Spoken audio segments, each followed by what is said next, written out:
আল্লাহর নবী বলেন, যারা দুনিয়াতে রবের গোলামি করে না, ইসলাম মানে না, নবীর তরিকা মতে চলে না, ইখলাস নিয়ে চলে না, এই মানুষগুলো কবরে গেলে জবাব দিতে পারবে না, বলবে হা হা লা আদরি, বড় আফসোস, আমি কিছুই জানি না, কিছুই জানি না, কিছুই জানি না। আল্লাহ পাক নবী বলেন, রাগান্বিত হইয়া গাইবি আওয়াজ দিয়া বলবেন, এরে কবরের ফেরেশতা, এই নাফরমানেরা সুযোগ দিও না, আমি দুনিয়াতে কম সময় সুযোগ দেই নাই, আমার দেওয়া সূর্যের আলো চাঁদের আলো ভোগ করলো, বাতাস পানি ভোগ করলো, আমার দেওয়া নদীর মাছ গাছের ফল জমিনের ফসল খাইলো, এই নিমো খারাম একবারও আলহামদুলিল্লাহ বলে নাই। আলেম ওলামারা পায়ে ধরে ধরে নামাজের দাওয়াত দিত, একবারও আযান শুনিয়া মসজিদে যায় নাই।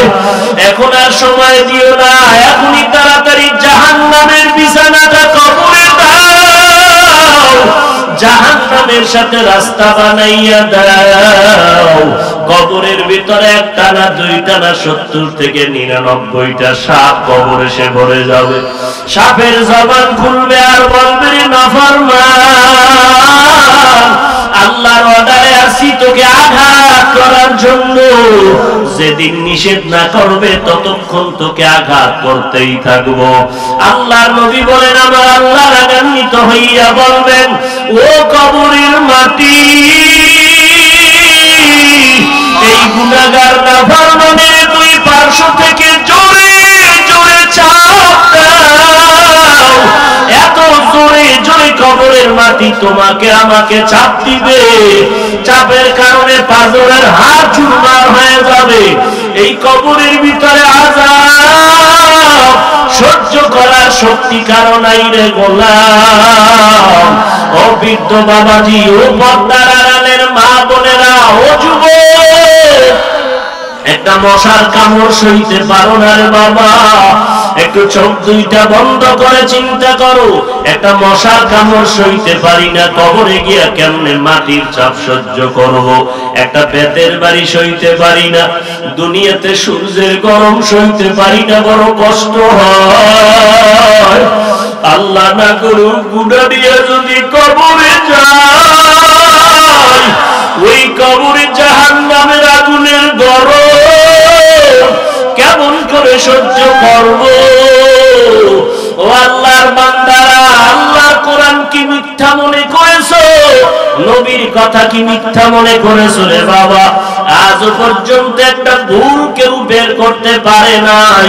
লক্ষ লক্ষ নবীরা মিথ্যা কথা বলতে পারেন না, লক্ষ লক্ষ সাহাবায়ে কেরাম মিথ্যা বলতে পারেন না, কোটি কোটি উলামায়ে কেরাম আহলে হকরা মিথ্যা বলেন না। যদি মিথ্যাই হইতো, জান্নাতের টিকিট পাইয়া আবু বকর কেন কান্না করে জীবন কাটাইলেন?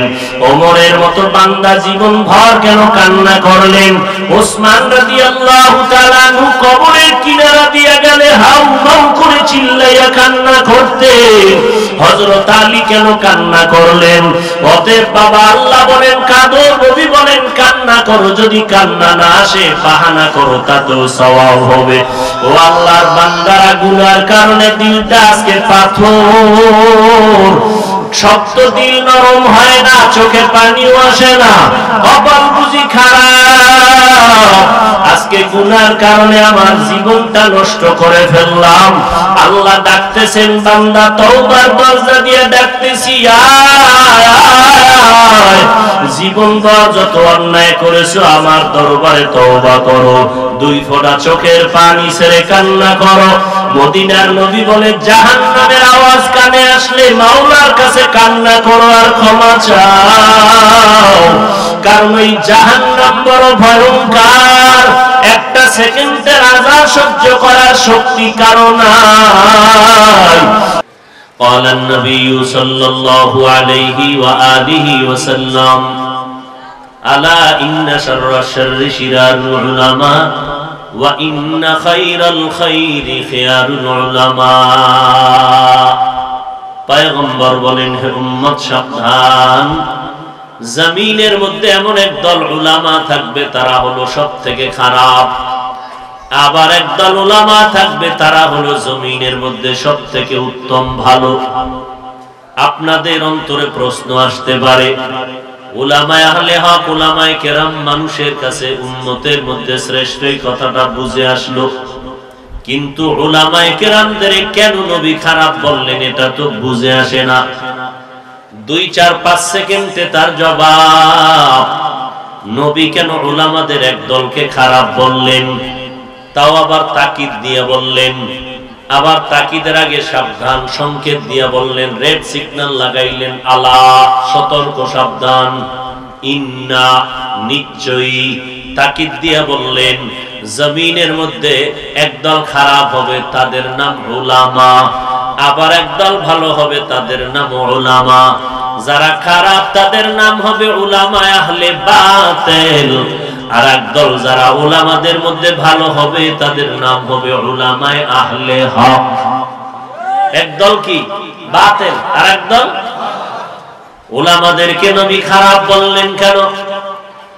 এই স্টেজের মধ্যে দাঁড়াইয়া প্যান্ট শার্ট টাই লাগাইয়া কোরআন শরীফ মাথার মধ্যে নিয়া 13 বার আল্লাহর নামে কসম করে যদি কেউ এখানে বলে, নারীদের মসজিদে ঢুকাইয়া দাও, ঘরের মধ্যে থেকে মসজিদে সওয়াব বেশি হবে, এই কথা বলার পর সবাই কানাঘুষা শুরু করবে।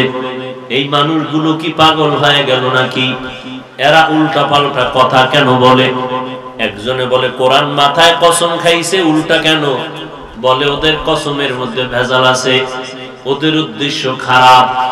13 জন মানুষ স্টেজে দাঁড়াইয়া প্যান্ট শার্ট টাই লাগাইয়া কোরআন মাথায় নিয়ে কসম খাইয়াও কথা বলে, মানুষের অন্তরে ঢুকে না। কিন্তু 13 জন লাগবে না, কোরআন শরীফ মাথায় নেওয়া লাগবে না, কসমের কোনো প্রয়োজন হবে না। আমার মতো এক টুপিওয়ালা মোল্লা যদি স্টেজের মধ্যে বসিয়া উল্টা পাল্টা বলে, 2 জনে যদি একটু কানাঘুষা করে, আর একজনে বলবে না কথা বলিস না, বেয়াদবি হবে, কারণ হুজুরে যেহেতু বলছে কথাটা অসত্য হতে পারে না। হুজুরে যেহেতু বলছে, নবীরা ভুল করছেন হইতেও পারে। হুজুরে যেহেতু বলছে বিতির লাগে না, তো লাগেই না। এই জন্য উলামায়ে আহলে বাতিল থেকে সাবধান। এই উলামায়ে আহলে বাতিলকে চিনার কোনো কষ্টি পাথর নাই, মাপকাঠি নাই, কারণ সিটিগুলার স্বর্ণের কালার যেমন এক, ডিজাইন যেমন এক, দামে ব্যবধান, মানে ব্যবধান। ঠিক হক আর বাতিল উলামাদের মধ্যে ডিজাইন এক, কালার এক, দাড়ি এক, টুপি এক, কিন্তু মানে আর ইলমে আমলে আর ইখলাসের মধ্যে 1000 গুণ ব্যবধান। ইলমে রা'জাজু করদান বেহিসাব, খলকে রাদাদান জওয়াবে বাসওয়াব, হক না দারা দোস্তে খলকা জারেরা, নিস্তে ই খসলত একে দিনদারেরা। সব কথার শেষ কথা আমল লাগবে কি লাগবে না? যারা বলে এত আমলের দরকার নাই, তাদেরকে আপনি যৌক্তিক প্রশ্ন করেন, ও ডক্টর সাহেব, ও মাওলানা সাহেব, আপনি আমাকে বলবেন সাহাবায়ে কেরামদের থেকে বড় মাওলানা আপনি হইছেন নি? অবশ্যই মাওলানা বলবে হই নাই।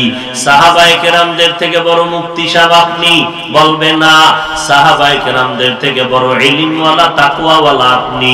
বলে না। তো সাহাবায়ে কেরাম জান্নাতের টিকিট পাওয়ার পর জমিনের মধ্যে 10 জন সাহাবা জান্নাতের গ্যারান্টি পাওয়ার পরেও বলেন তারা কেন সারা রাত নফল ইবাদতে রাত কাটাইলেন? ইশরাক ওয়াবিন, চাশতের নামাজ আর তাহাজ্জুদের নামাজ পড়লেন। সাহাবায়ে কেরাম এত আমল করার পরেও আবার মরণ পর্যন্ত কান্না করেছেন, ও দয়ার মালিক তুমি মাফ করে দাও, কবরে আমি একা কেমন করে থাকবো? আবু বকর নামাজে দাঁড়ায় কান্না করেন, অথচ আবু বকরের দাম কত? মদিনার নবী বলেন আমার উম্মত মুমিনের নেক আমল যদি এক পাল্লায় দেওয়া হয়, আমার আবু বকরের নেকের পাল্লাটা ওজন হয়ে যাবে। সেই আবু বকর এত আমল করার পর আবার নামাজে দাঁড়াইয়া রাতের বেলা কান্না করেন। নবীজি বলেন, আবু বকর আপনি নামাজে কেন কান্না করেন? বলে, জাহান্নামের আযাবের ভয়ে কান্না করি। ও নবী, কান্না করার কারণ নামাজের মধ্যে কোরআন শরীফের একটা আয়াত আমারে কান্দাইয়া দিল। কি আয়াত? ইন্নাল্লাহ আশতারা মিনাল মুমিনিনা আনফুসাহুম ওয়া আমওয়ালাহুম বিআন্না লাহুমুল জান্নাহ।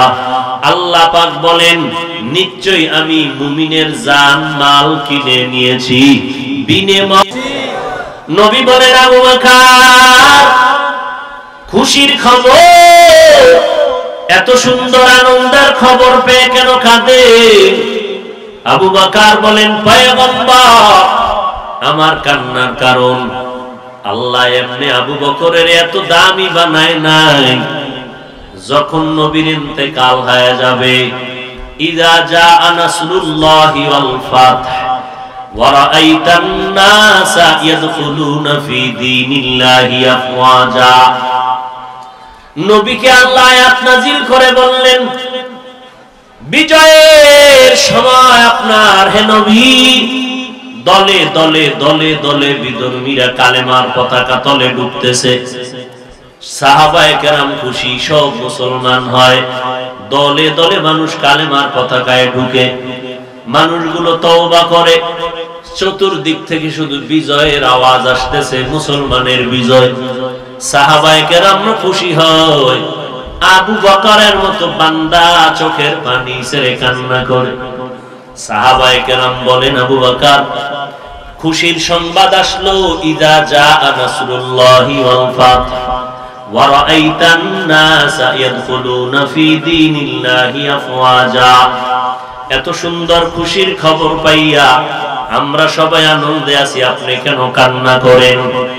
আবু বকর ডাক দিয়ে কয়, আমি তো মূল হাকিকতের মধ্যে নজর করে দেখলাম, খুশি উপর দিয়ে দেখা যায়, ভেতরে কান্নার আওয়াজ। বলে, কেমন কান্নার আওয়াজ? বলে, মানুষগুলো দেখা যায় মসজিদ ভর্তি, মসজিদের কোনো জায়গা নাই, ফাঁকা নাই, একতলা মসজিদ দোতলা হয়ে গেল, দলে দলে মানুষ জুমার মসজিদে ঢুকতেছে, দলে দলে ওয়াজের প্যান্ডেলে আসতেছে।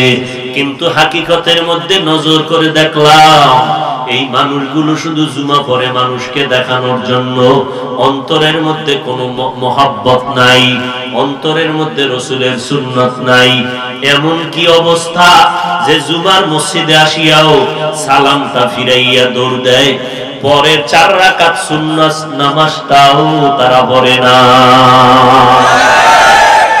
তাহলে হাকিকতের মধ্যে ভেজাল আছে না নাই? আবু বকর বলে, উপর দিয়ে দেখতেছি দলে দলে মুসলমান, কিন্তু ভেতরের হাকিকত বড় দুঃখ। বলে, কি দুঃখ? বলে, আল্লাহ হাকিকতে জানাইয়া দিছে, আমার নবী আর বেশি দিন থাকবেন না, আল্লাহর কাছে মোলাকাতে চলে যাবেন।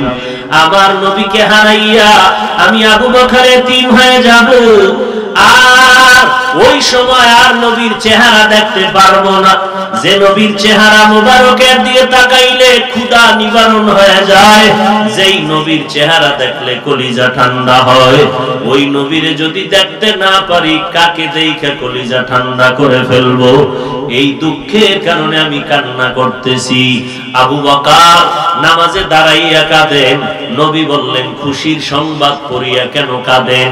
খুশির সংবাদ, আল্লাহ মুমিনের জান মাল কিনে নিয়েছেন, বিনিময়ে মুমিনের জান্নাত দিয়েছেন। আবু বকর বলে, নবী হাকিকতের মধ্যে গিয়া কাঁদতেছি। বলে, হাকিকত কি? বুঝাইয়া বলেন। আবু বকর বলে, আমি তো একটা বিশাল বাজারের মধ্যে কাপড়ের দোকান দেই, আমার দোকানে সকালবেলা একজন আল্লাহর বান্দি আসছে, বহুদিন আগে আমার দোকান থেকে এক পিস কাপড় নিয়েছিল, আজকে কাপড়টা ফিরাইয়া টাকা ফিরাইয়া নিয়ে গেল। বিদায় বেলা জিজ্ঞাসা করলাম, আম্মা জান বহুদিন আগে কাপড় নিলেন, আজকে ফেরত দেন কেন? মহিলা ডাক দিয়া কয়, তাৎক্ষণিকভাবেই ফেরত দেওয়া প্রয়োজন ছিল, ব্যস্ততার কারণে আসতে পারি নাই। আজকে ফিরাইয়া দিলাম, কারণ হলো আপনার দোকানের কেনা কাপড় আমার পছন্দ হয় নাই, এই জন্য কাপড় দিয়ে গেলাম, আমার টাকা ফিরাইয়া নিলাম। এই চিন্তা আমার অন্তরে আছে। আল্লাহ পাক মুমিনের জান মাল নিয়ে নিছেন, বিনিময়ে জান্নাত দিয়েছেন। কিয়ামতের ময়দান যেদিন কায়েম হয়ে যাবে, আল্লাহ তাআলা কাহ্হারিয়াতের সাইনবোর্ড লাগায় দিবেন। আল্লাহ পাক এত রাগান্বিত হবেন, দুনিয়ার কেউ ভাবে নাই যে এত রাগ আমার আল্লাহর আছে। আল্লাহ তাআলা হাসরের ময়দান কায়েমের পরে সূর্যটাকে নিচে নামায়া দিবেন। সূর্যকে বলবে, সূর্য তোর যত তাপ আছে জমিনের মধ্যে ছেড়ে দে। সূর্যের গরম এত বেশি শুরু হবে, জমিনটা পুরিয়া তামা হয়ে যাবে। নবীরা পর্যন্ত, যাদের কোনো গুনাহ নাই, নবীরা পর্যন্ত নাফসি নাফসি নাফসি বলে কান্না করবেন। ওই সময় মানুষের মাথার মগজগুলো সূর্যের গরমে ভাতের মারের মতো ফুটতে থাকবে, পায়খানার রাস্তা দিয়া পেটের নাড়ি ভুঁড়িগুলো পড়তে থাকবে, আপন আপন বলতে কেউ থাকবে না। ওই সময় আল্লাহর আদালতে দাঁড়াইয়া সব মানুষের হিসাব নিবেন আমার আল্লাহ। ওই সময় যদি আল্লাহ আবু বকরকে ডাক দেয়, আবু বকর আসামির কাঠগড়ায় দাঁড়ায় যাবে। আল্লাহ যদি জিজ্ঞাসা করে, আবু বকর আমি তোমার জান মাল নিয়েছি, বিনিময়ে জান্নাত দিয়েছি, বলো আমার জান্নাতটা কামাই করার জন্য তুমি কি আমল করেছো? তখন যদি আমি আল্লাহকে বলি, হে মালিক, নামাজ পড়েছি, রোজা রেখেছি, জিকির করেছি, তাহাজ্জুদ পড়েছি, কোরআন তেলাওয়াত করেছি, জিহাদের ময়দানে সময় দিয়েছি, সারা রাত্র ঘুমাই নাই, আপনার মোহাব্বতে যায় নামাজে কাটাইছি, নবীজির দরবার থেকে দূরে যাই নাই। আল্লাহ পাক যদি তাৎক্ষণিকভাবে আমাকে হাসরের ময়দানে বলিয়া ফেলেন, এ আবু বকর আমার জান্নাতটা ফিরাইয়া দাও, তোমার জান্নাল ফিরাইয়া নাও, তোমার জান আর মাল নিয়ে তুমি জাহান্নামে যাও, আমার জান্নাতটা ফিরাইয়া দাও। আল্লাহকে যদি তখন বলি, আল্লাহ কেন? আল্লাহ যদি বলেন, ও আবু বকর তুমি যত আমল করেছো আমার দরবারে একটা আমলও পছন্দ হয় নাই। যেমন ওই মহিলাটা আমার দোকান থেকে কাপড় নিয়ে ফিরাইয়া টাকা নিয়ে গেল, কেন? বলে তোমার দোকানের কাপড় আমার পছন্দ হয় নাই। আল্লাহ যদি বলে, আবু বকর আমার জান্নাত আমাকে ফিরায় দাও, তোমার জান্নাত নিয়ে জাহান্নামে যাও, তোমার নামাজ রোজা তেলাওয়াত আমি আল্লাহর কাছে পছন্দ হয় নাই, বলেন নবী ওই সময় আমার হাতে জাহান্নামের হ্যান্ডকাপ লেগে যাবে, জাহান্নামের দিকে ফেরেশতারা আমাকে নিয়ে যাবে। ওই সময় আমি আবু বকরের কি উপায়? এই ভয় আমি আবু বকর অজর দাঁড়ায় কান্না করতেছি। এই জন্য বলছি মুসলমান, জান্নাতের টিকিট পাওয়ার পরে আবু বকরের মতো গোলাম কেন চোখের পানি ছেড়ে কান্না করলেন, নফল ইবাদত করলেন? অতএব আজকে যারা আমল লাগবে না লাগবে না বলিয়া যেই টুপিওয়ালারা উম্মতের ধোঁকা দেয়, নফল নামাজ লাগবে না, কাজা নামাজ লাগবে না, জুমার আগে সুন্নাত লাগবে না, এদেরকে চিহ্নিত করে নাও, এরাই হলো উলামায়ে আহলে বাতিল। এরা হক না বাতিল? ইলমে রায়ে জাযো করদান বেহিসাব, খলকে রাদাতান জওয়াবে বাসওয়াব, अपना दारत दोस्ते खल्का जारेरा, निस्तेई खसलत एके दिनदारेरा। আমল লাগবে নি? আল্লাহ পাক বলেন আমল লাগবে কার? আমি ঘোষণা দিয়া দিলাম, এই জমিনের মধ্যে যারা রবের সাথে মোলাকাত করতে চায়। কার সাথে? আল্লাহর সাথে। রবের সাথে যারা মোলাকাত করতে চায়, ও নবী তাদের জন্য কর্মসূচি, তারা আমলে সালেহ করবে, নেক আমল করবে। আর যারা রবের সাথে মোলাকাত করতে চায় না, এদের কোনো আমলের কোনো প্রয়োজন হবে না। যারা রবের সাথে মোলাকাত করতে চায় তাদের জন্য নেক আমল, কিন্তু রবের চিনি না, মোলাকাত কখন করব? একজনারে চিনলে জানলে মোহাব্বত বাড়লে না, এবার মোহাব্বতের টানে বলবো তারে দেখতে চাই। মুসা নবী তুর পাহাড়ে গেলেন আগুন আনার জন্য। আগুন আনতে গিয়া রবের সাথে কথা শুরু হলো। কথা বলতে বলতে বলতে বলতে মোহাব্বত শুরু হয়ে গেল। এমন মোহাব্বত এবার ডাক দিয়ে কয়, রে আল্লাহ, গোপনে কত আওয়াজ শুনাইলেন, এখন আর ভালো লাগে না, রব্বি আরিনি, দেখতে মনে চায়। ও মালিক, কুদরতের হাত দিয়ে আমার সাথে একটু মোলাকাত করবেন, পর্দাগুলো খুলে দেন, আমি আল্লাহ আপনার সাথে মোলাকাত করতে চাই। আল্লাহ বলেন, লান তারানি, কখনো তুমি আমাকে দেখতে পারবা না। মুসা নবী বলে, না দেখে আমি এখান থেকে যাব না। এমন মোহাব্বত আর মায়া বাড়ে গেল, এখন তোমারে না দেখলে কলিজা ঠান্ডা হবে না। অতএব ওই আল্লাহর বান্দা রবের সাথে মুলাকাতের তামান্না তখনই তৈরি হবে যখন বান্দার মধ্যে রবের পরিচয় আসবে। আসলে আমরা এখন তো রবের চিনি না, মুলাকাতের তামান্না আসবে কখন? আর যদি রবের চিনতাম তাহলে জীবনটা গেলেও সুদের টাকায় ব্যবসা করতাম না। রবের পরিচয় তো জানলাম না, কে আমার রব, ওই রব আমার কেমন, রবের এত কোনদিন দেখলাম না। এই জন্য আহলুল্লাহ যারা, খাঁটি আল্লাহ ওয়ালা যারা, আউলিয়ায়ে কেরাম যারা, তারা বলেন, মান আরাফা নাফসাহু ফাকাদ আরাফা রাব্বাহ, যেই বান্দা বান্দি নিজেকে চিনে সে তার রবেরও চিনে। আল্লাহ বলেন, ওয়াফি আনফুসিকুম আফালা তুবসিরুন। ও বান্দা, তুই কই তালাশ করো আমাকে? আমারে যদি খুঁজতে চাও, পেতে চাও, আমেরিকা, লন্ডন, লেবাননে যাওয়া লাগবে না, নিজের মধ্যে একটু খুঁজিয়া দেখ, আমি আল্লাহর কুদরতের ঘেরা। নিজের মধ্যে তালাশ করো, আমার আল্লাহকে পাইবা। আল্লাহ ওয়ালারাও বলেন, আল্লাহ বলেন, বলে কই আমার মধ্যে তো অনেক তালাশ করে দেখলাম, আল্লাহরে তো দেখি না। বলে, চামড়ার চোখ দিয়ে দেখা যাবে না, অন্তর চক্ষুটা খুলে দে, কলবের চক্ষু খুলিয়া দেখ, রবেরে কই তালাশ করো, রব আমার সামনে হাজির। কলবের চক্ষু দুইটা খুলে দাও তো রবের সাথে তুমি মোলাকাতের চান্স পেয়ে যাবে। নিজের মধ্যে তালাশ করো আমার রব, আমার আল্লাহর তালাশ করো, রব নিজের ভেতরে পাইবা। বলে, আমার মধ্যে কেমনে তালাশ করব? নিজেরে ভালো করে চিনতে পারলে রবেরও চিনতে পারবা। আমরা নিজেরে চিনি নকল পরিচয়, আসল পরিচয় চিনি না। আমার পরিচয় দিয়ে আমি বড় বক্তা, আমি বড় মুফতি সাহেব, আমি বড় প্রিন্সিপাল, আমি বড় মুহাদ্দিস, বড় টাকাওয়ালা, বড় চেয়ারম্যান, এটা আপনার আমার আসল পরিচয় না। আপনার আমার আসল পরিচয় হলো আমি আল্লাহর গোলাম, একজন মুসলমান। এবার আমাকে পরিচয় দাও, আমি কে? একজনে কয়, আমারে চিনো? কয়, হ্যাঁ ভালো করে চিনি। বলে, কেমনে? কয়, তুই নাপাক পানির জন্ম, তোর জন্মটা নাপাক পানির দ্বারা হয়েছে, পবিত্র পানি দ্বারা তোর জন্ম হয় নাই।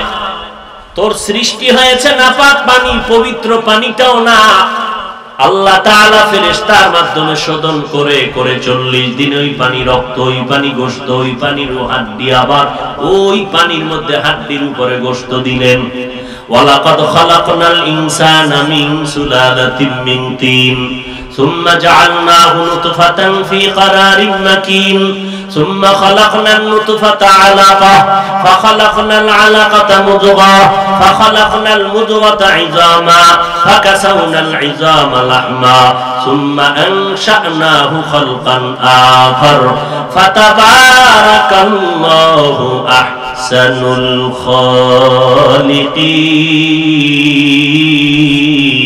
الخالقين। আল্লাহ তাআলা বলেন, শক্ত মাটি নাপাক পানির দ্বারা তোমারে বানাইয়া 40 দিন শোধন করে করে ফেরেশতার মাধ্যমে ওই নাপাক পানি রক্তটারে আবার 40 দিন শোধনের দ্বারা এবার গোশত হাড্ডি এর উপরে আবার গোশত দিলাম। এ বান্দা রবের পরিচয়টা নাও। এত বিশাল আসমান আমি আল্লাহ বানাইছি, আর কেউ বানায় নাই।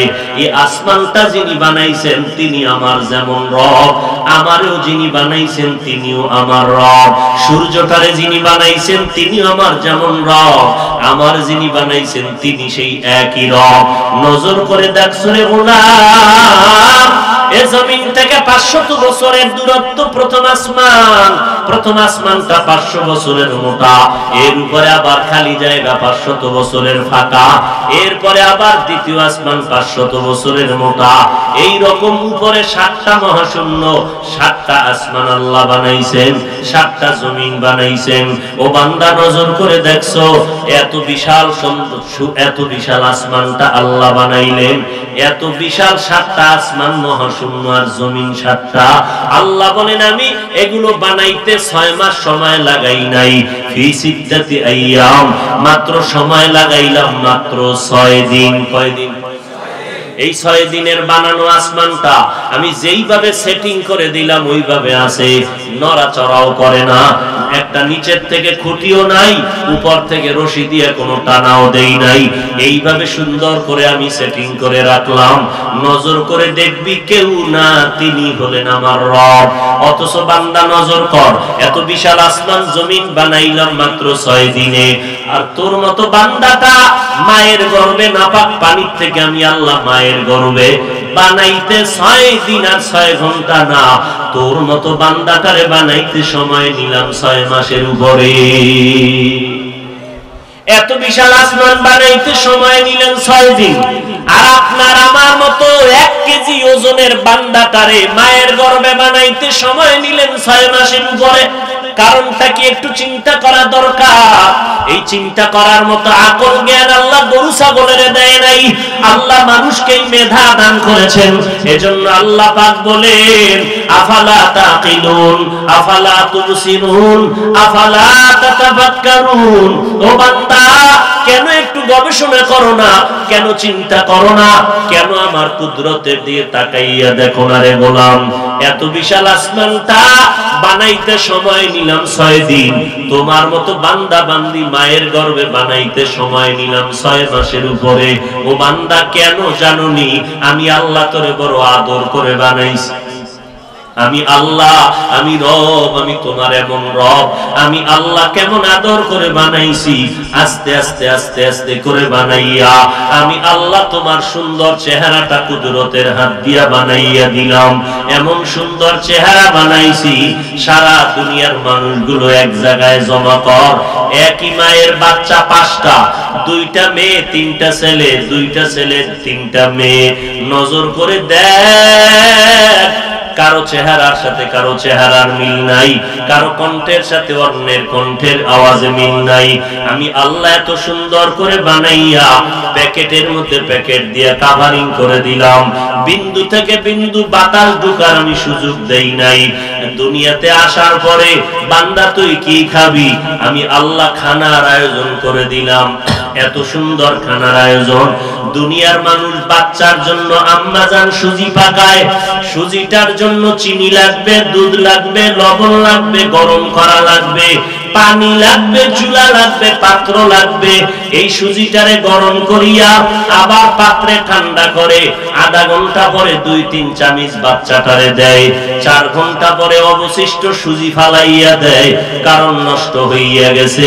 এই সুজি বাচ্চাটারে দিলে পেট নষ্ট হয়ে যাবে। আল্লাহ পাক বলেন আমি তোর কেমন মায়ার রব।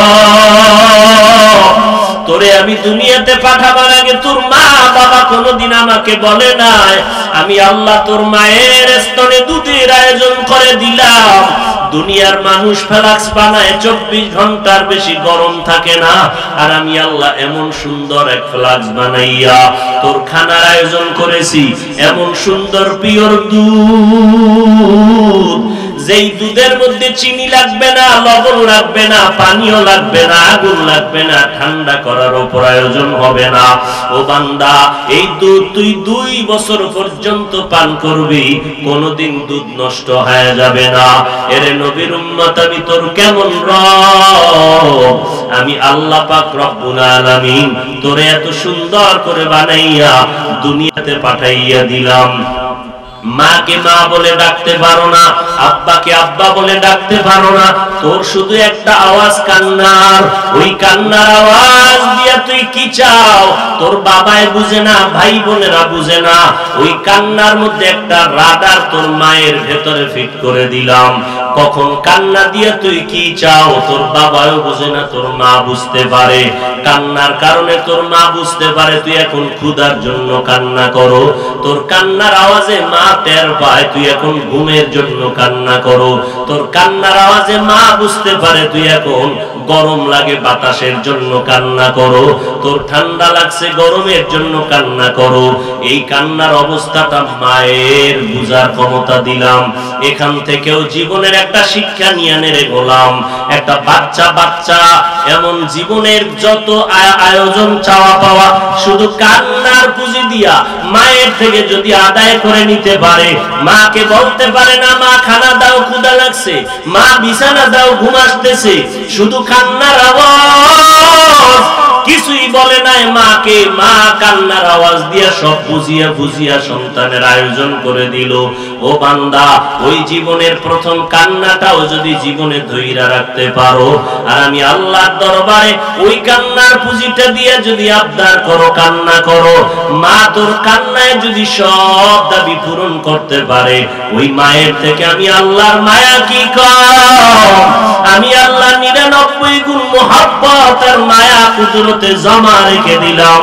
ও বান্দা, তুই যখন কান্না করবি, চোখের পানিটা গালের নিচে যাওয়ার আগে তোর জীবনের সব দাবি আমি পূরণ করে দিব। দুনিয়াওয়ালারা দিতে চায়, দেয় না, কারণ তাদের অভাব আছে, স্বার্থ আছে। আমি আল্লাহর কোনো অভাব নাই, স্বার্থ নাই, অতএব আমি আল্লাহ দেওয়ার জন্য বান্দাকে ডাকতে থাকি। এরে নবীর উম্মতের দল, ওই রবের সাথে মোলাকাতের যদি চিন্তা করো, এত সুন্দর চেহারা দিয়া কে বানাইলেন? কয় ওই রব। এত সুন্দর কণ্ঠ কে দান করেছে? বলে ওই রব। এত সুন্দর চক্ষু দুইটা কে দিয়েছেন? তিনি হলেন আমার রব। এত সুন্দর বাগান কে বানাইছেন, সাজাইলেন? তিনি আমার রব। এত সুন্দর সমুদ্র কে সাজাইলেন? তিনি আমার রব। ফুল বাগানে গিয়া দেখো, এত সুন্দর রং বেরঙের ফুল কে বানাইছেন? তিনি আমার রব। ওই রবের বানানো ফুল এত সুন্দর, রবের সৃষ্টি করা পানি এত সুন্দর, রবের বানানো চেহারা এত সুন্দর, রবের কণ্ঠ এত সুন্দর। আল্লাহর বান্দা যারা, আল্লাহর মুহাব্বতের গোলাম, তারা এগুলো নিয়ে গবেষণা করে করে বলবে, এত সুন্দর আসমান, এত সুন্দর জমিন, এত সুন্দর পাহাড় পর্বত, এত সুন্দর, এত সুন্দর, না জানি বানানেওয়ালা আল্লাহ আরো কত সুন্দর। এই চিন্তা করে করে করে করে অন্তরের মধ্যে একটা জ্বলন তৈরি হয়ে যাবে। হঠাৎ বান্দার অন্তরে এমন মায়া জন্ম হয়ে যাবে, এবার পাগলের মতো করবে, রবের কই পাই? দূরে দূরে রবের পরিচয় নিয়ে ভালো লাগে না, রবের সাথে মোলাকাত করতে চাই। ওই রবের সাথে মোলাকাত না করলে কলিজা ঠান্ডা হবে না। ওই রবের কোথায় গেলে পাবো? আলেমের কাছে দৌড়ায়, কোরআনের আওয়াজ শুনলে দৌড়ায়। আল্লাহ কয় রবের সাথে মোলাকাত হবে, একটা পর্দা আছে, পর্দাটা উঠাইতে হবে। ওই পর্দাটার নাম হলো মৌতের পর্দা। মৃত্যুর পর্দা যখন সরিয়া যাবে, মরণের পরে রবের সাথে মোলাকাত হবে। তবে ওই মরণের পর্দাটা সরানোর আগে দুনিয়াতে বসিয়া বান্দা নেক আমল করো। তবে সাবধান, আমলটা কবুলের জন্য দুইটা দিক নজর রাখা লাগবে। এক নম্বরে আল্লাহর দরবারে আমলটা কবুল হওয়ার জন্য পরিপূর্ণ লাগবে ইখলাস। ইখলাস ছাড়া আমল কবুল হবে না। এবং সতর্কতা অবলম্বন করা লাগবে। আমলের মধ্যে যেমন ইখলাস পূর্ণাঙ্গ লাগবে, তেমনি ভাবে পরিপূর্ণ শিরিক থেকে আমলকে মুক্ত রাখতে হবে। কারণ শিরিক এমন একটা অপরাধ যেই কারণে আমলটা আল্লাহর কাছে কবুল হবে না, বরং শিরিকের কারণে আমল নষ্ট হয়ে যায়। আল্লাহ বলেন ফালা নুকিমু লাহুম ইয়াউমাল কিয়ামাতি ওয়াজনা, কিয়ামতের ময়দানে শিরিক যুক্ত আমল আল্লাহ ওজনেই উঠাবেন না। এর নবীর উম্মতের দল, ওই আমল করা লাগবে নেক আমল। নেক আমল বান্দা, ভালো কথা বলা নেক আমল, হাসি দিয়া কথা বলা নেক আমল, মুসলমানের সাথে প্রথম সালাম দাও নেক আমল, রাস্তায় হাঁটো ডাইনে হাঁটো নেক আমল, যা কিছু খাও পান করো ডান হাতে খাও পান করো নেক আমল, নামাজ পড়ো পর্দা করো হালাল খাও নেক আমল, মানুষের জন্য দোয়া করো নেক আমল, মানুষের প্রশংসা করো নেক আমল। ও বান্দা নেক আমল বেশি বেশি করো আল্লাহর মহব্বতের জন্য। ব্যবসা করো নেক আমল, চাকরি করো নেক আমল, বিয়ে শাদী করো নেক আমল। তবে তখনই ওই আমলটা আল্লাহর মহব্বত ইখলাসের সাথে হবে যদি নবীর তরিকা মতো করতে পারো, আর কাউকে দেখানোর জন্য না, আল্লাহকে রাজি খুশি করার জন্য। এবং সতর্ক শিরিকের গন্ধ যেন আমলের মধ্যে না ঢুকে, কারণ আল্লাহ বলেন অমাইয়ুশরিক বিল্লাহ ফাকাদ হারামাল্লাহু আলাইহিল জান্নাহ, যারা শিরিক করবে তাদের আমলের বিনিময়ে আল্লাহ বলেন এই সমস্ত শিরিক যুক্ত কারণে আমল নষ্ট, আর এর পরিণাম ফলে আমি বলে দিলাম জান্নাত হারাম হয়ে যাবে, জাহান্নাম অবতারিত হয়ে যাবে। এর নবীর উম্মতের দল, আমল যে যত বেশি করবে আল্লাহর দরবারে তার মর্যাদা তত বেড়ে যাবে। একের পিঠে শূন্য দিলে যেমন একের মান বাড়ে, আমলের মাধ্যমে ঈমানের মান বাড়ে। আর এই আমলকে শুদ্ধ করার জন্য ইখলাস অন্তরে তৈরি করা লাগবে, আর ইখলাস পরিপূর্ণ অন্তরে হাসিল করার একমাত্র পথ এই জমিনের মধ্যে যারা আল্লাহওয়ালা ওলিয়ে কামেল আউলিয়ায়ে কেরাম তাদের সোহবতে গিয়া নেক নজর দিয়া তারপরে কলবের পাওয়ার বাড়াতে হবে, আমলের লাইনে মুজাহাদা করতে হবে। এরে নবীর উম্মতের দল, আল্লাহর দরবারে আমলের বড় দাম। এরে পর্দার আড়ালের আম্মা জানেরা, নবীজির মেয়ে ফাতেমা রাদিয়াল্লাহু তাআলা আনহা কত দামি, জান্নাতের নারীদের সরদারিনী ফাতেমা। নবীর ইন্তেকালের আগে ফাতেমা রাদিয়াল্লাহু আনহাকে নবী ডেকে বলেন ইয়া ফাতেমাতু আনকিজি নাফসাকে মিনান নার, ও ফাতেমা জাহান্নাম থেকে নিজেকে বাঁচাইয়া অন্ধকার কবরে যাও। ওই কবরে নিজের আমল ছাড়া নাজাতের কোনো উপায় হবে না। এরে নবীর উম্মতের দল, আজকে আমাকে বক্তা বানাইয়া চেয়ারে বসাইলেন আপনারা শ্রোতা, কেউ ইমাম কেউ মুক্তাদি। ও ভাই, মরণটা যখন এসে যাবে, কে বক্তা কে শ্রোতা কে ইমাম কে মুক্তাদি কে ডাক্তার কে রোগী কোনো ভেদাভেদ নাই। ডাক্তারেরও সাদা 3টা কাফন পরাবে, রোগীরও সাদা 3টা কাফনের প্যাকেট করা হবে।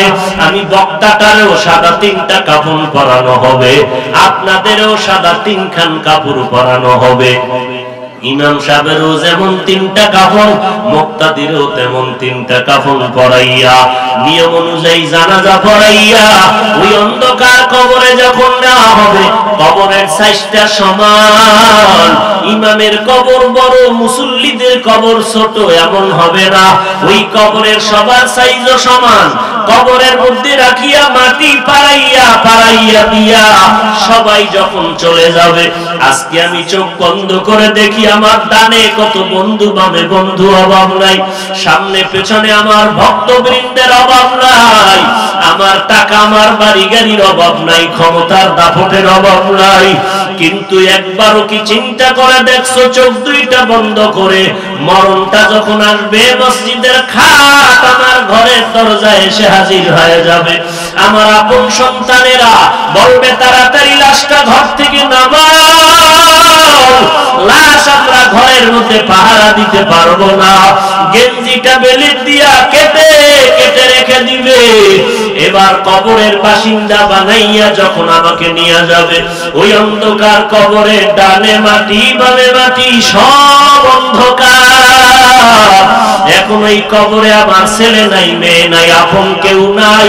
কই আমার টাকা, কই আমার বাড়ি গাড়ির দাপট, কই আমার বন্ধু কই আমার আপনজনেরা ভক্তরা কেউ নাই। আল্লাহর নবী বলেন এখন এই কবরে দুইজন ফেরেশতা হাজির হয়ে যাবে তিনটা প্রশ্ন করার জন্য।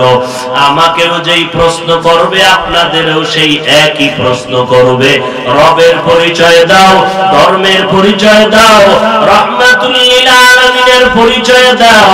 এরপর দাঁড়ালের মা ফাতেমা রাদিয়াল্লাহু আনহার হালাত যদি এমন হয়, আপনারা তো ফাতেমা না ফাতেমার মতো হতে পারেন নাই।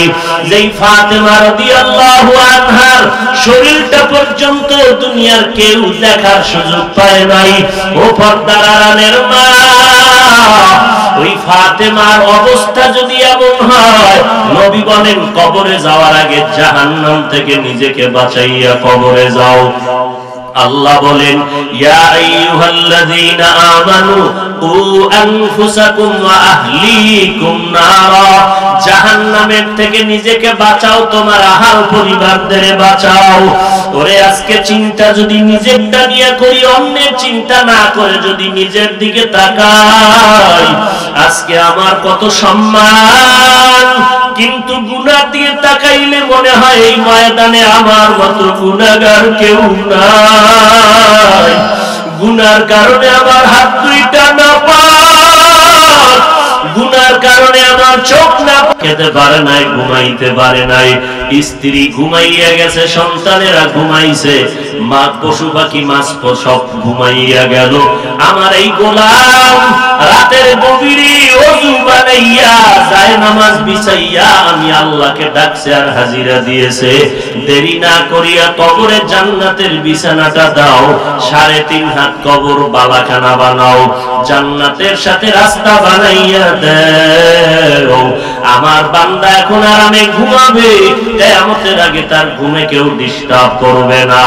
আল্লাহর নবী বলেন যারা দুনিয়াতে রবের গোলামি করে না, ইসলাম মানে না, নবীর তরিকা মতে চলে না, ইখলাস নিয়ে চলে না, এই মানুষগুলো কবরে গেলে জবাব দিতে পারবে না, বলবে হা হা লা আদরি, বড় আফসোস, আমি কিছুই জানি না, কিছুই জানি না, কিছুই জানি না।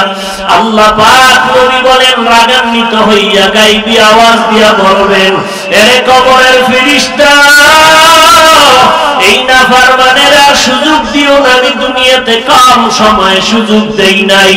আমার দেওয়া সূর্যের আলো চাঁদের আলো ভোগ করলো, বাতাস পানি ভোগ করলো, আমার দেওয়া নদীর মাছ গাছের ফল জমিনের ফসল খাইলো, এই নিমক হারাম একবার আলহামদুলিল্লাহ বলে নাই। আলেম ওলামারা পায়ে ধরে ধরে নামাজের দাওয়াত দিত, একবার আযান শুনিয়া মসজিদে যায় নাই। এখন আর সময় দিও না, এখনই তাড়াতাড়ি জাহান্নামের বিছানাটা কবরে দাও, জাহান্নামের সাথে রাস্তা বানাইয়া দাও। কবরের ভিতরে একটা না দুইটা না 70 থেকে 99টা সাপ কবরে সে ভরে যাবে। সাপের জবান খুলবে আর বলবে রে নাফরমান, আল্লাহর অর্ডারে আসি তোকে আঘাত করার জন্য, যেদিন নিষেধ না করবে ততক্ষণ তোকে আঘাত করতেই থাকবো। আল্লাহর নবী বলেন আমার আল্লাহ রাগান্বিত হইয়া বলবেন, ও কবরের মাটি,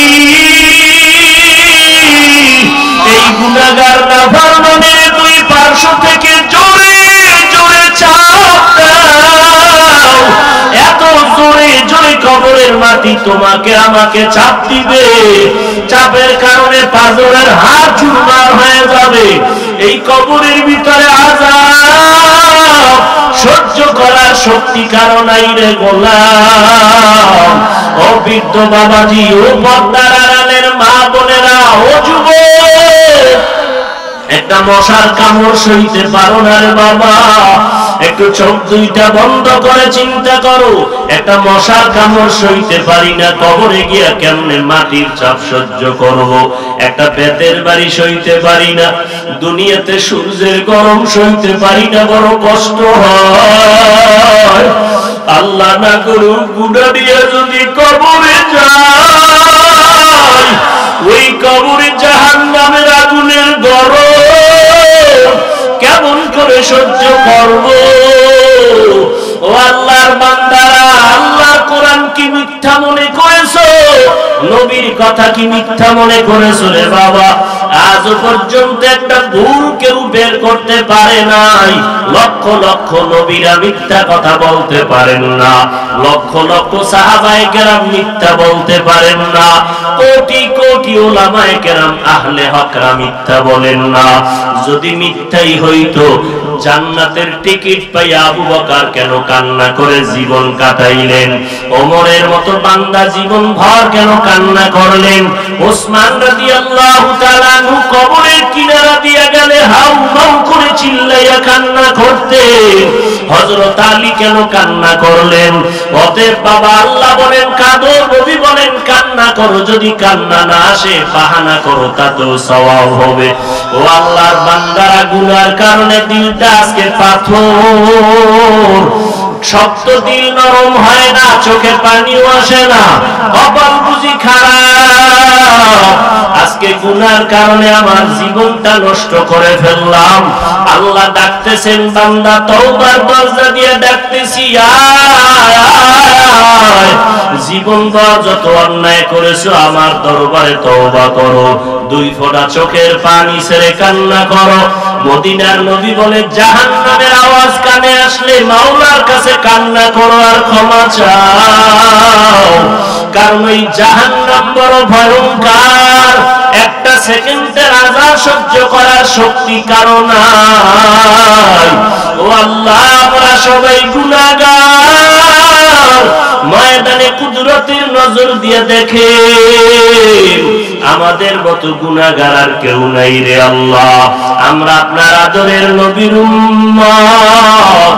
ও আল্লাহ, আজকে তওবার নিয়ত করতেছি, জীবন গেল গুনাহ করব না, নামাজ ছাড়ব না, বেপরদায় চলব না। ও মা বোনেরা, ও বৃদ্ধ বাবাজি, ও যুবকেরা, এখনো সময় আছে। বিনয়ের সাথে আমার আল্লাহকে ডাকো আর বলো, হে মালিক, আমার মতো হতভাগা গুনাহগারের মাঠে আর কেউ নাই। আয় আল্লাহ, আমার গুনার খবর আমার স্ত্রী, পরিবার, সন্তান, মা বাবা কেউ জানে না। আপনি জানিয়াও তো রাগ করিয়া পানি বন্ধ করেন নাই, খানা বন্ধ করেন নাই, বাতাস বন্ধ করেন নাই। আজ তওবার নিয়ত করে ফেললাম। জীবনে কতবার তওবা করলাম আর ভেঙ্গে ফেলেছি রে আল্লাহ। আজকে খাঁটি অন্তরে তওবা করতেছি। ও যুবকেরা, তওবার নিয়ত যদি থাকে খাঁটি অন্তরে আমার আল্লাহর কাছে তওবা করো। গলায় ছুরি আসলে মরিয়া যাব, হায়াতের মালিক আল্লাহ, ইজ্জতের মালিক আল্লাহ, রিজিকের মালিক আল্লাহ।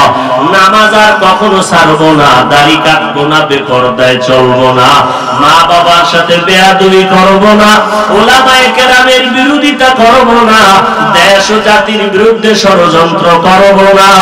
এর যুবক, আজকে ওই মা বাবার চোখের পানি আর দোয়ার কারণে চেয়ারে বসে কথা বলি। ও ভাই, দুনিয়ার টাকা পয়সা, গাড়ি বাড়ির মালিক, ওই মা বাবা চোখের পানি আর দোয়া, ওই মা বাবা যার দুনিয়াতে নাই, চোখের পানি ছেড়ে দোয়া করো। আর যার মা বাবা বেঁচে আছে, এখনো হাতটা দিয়া মাথায় হাত নাও আর দোয়া নাও। মা বাবায় যদি মাথায় হাত দিয়া দোয়া করে দেয়, সাথে সাথে আরশে আজিমে কবুল হয়ে যাবে। গলায় ছুরি আসবে, মরে যাব, চাকরি থাকার যাব, তারপর আর নামাজ ছাড়বো না, দাড়ি কাটবো না, বেপরদায় চলবো না, মা বাবার সাথে বেয়াদবি করবো না, উলামায়ে কেরামের বিরুদ্ধে যাব না।